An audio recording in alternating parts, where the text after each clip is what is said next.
मानिए पीटीआई ने आज अदालत से रुजू किया और खुद को मिलिट्री ट्रायल रोकने की इस्तदा की है। यहाँ दो सवालात हैं सर।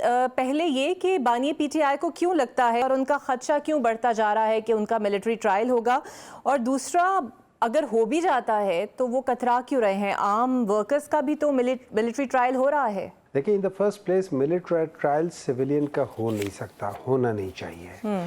मिलिट्री ट्रायल्स के लिहाज से अगर आप देखें तो बेसिकली वो चार किस्म के लोगों को वो कहते हैं कि इनका ट्रायल होना चाहिए। एक जो आर्मी के सर्विंग है, दो जो आर्मी के रिटायर्ड है, तीन वो सिविलियंस जो आर्मी के साथ काम करते हैं। जैसे आईएसआई में बहुत सारे लोग जो हैं वो सिविलियन है and they work for the army और they work with the army. वो चौथी चीज़ आ जाती है वो टेररिस्ट जो कि रिकग्नाइज टेररिस्ट हैं, जिनके बारे में हर एक ने कहा हुआ है एंड वो रिपीटेड वो हो जाते हैं। उन चार के बारे में लिखा गया है कि इनका होना चाहिए, उसके अलावा किसी सिविलियन का। और ख़ास तौर पे ये चीफ जस्टिस साहब जो तो प्रेजेंट चीफ जस्टिस साहब है, इनका अपना भी वो है कि इन्होंने इस केस के खिलाफ किया था। आर्मी ट्रायल में प्रॉब्लम ये हो जाती है, जो बेसिक वजह है जिसकी वजह से एक सिविलियन को नहीं करना चाहिए, कि आर्मी ट्रायल में जो जज होता है वो आर्म फोर्सेस का एक सर्विंग कर्नल, ब्रिगेडियर, व्हाटएवर वो होता है। चूंकि जो एग्जीक्यूटिव है वो खुद जज नहीं हो सकती,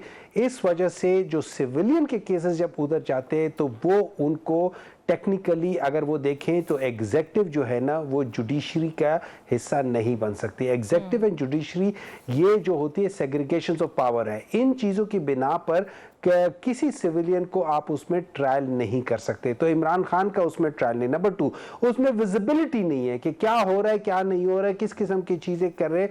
ये सारी चीज़ें देखकर किसी भी जगह पे आप एक सिविलियन का ट्रायल जो है ना वो आर्मी कोर्ट्स में नहीं कर सकते।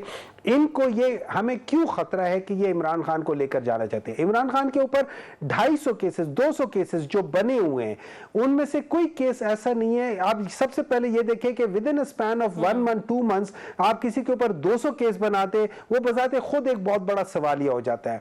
फिर उसके बाद अब आमना जी जो है ना एक अच्छी लॉयर है, ये मुझे बता दे कि इद्दत केस जैसा कोई केस होना चाहिए। अपने दिल पे हाथ रख के पूछे, और ये बहुत सारे इस किस्म के केसों में जो फैमिली मैटर्स होते हैं उसमें ये बहुत ज्यादा है। क्या ये केस इस तरह का था जिसको होना चाहिए था? नंबर टू, इस वक्त उनके ऊपर तोशाखाना 1 2 3 4 पता नहीं कितने होंगे। देखिए, लॉ का उसूल है कि अगर आप किसी एक केस कर रहे हैं और उस जैसे मुख्तलिफ केसेस एक ही नोयत के हैं एक ही जगह पे, जिनके गवाह भी एक है, जिनकी नोयत भी एक है, जिनकी सारी चीजें, तो आप उनको क्लब करके एक बनाते हैं। आप उनको ये नहीं करते कि case number 1, case number 2, case number 3 एक से निकले दूसरे में फंसा दे, दूसरे तीसरे।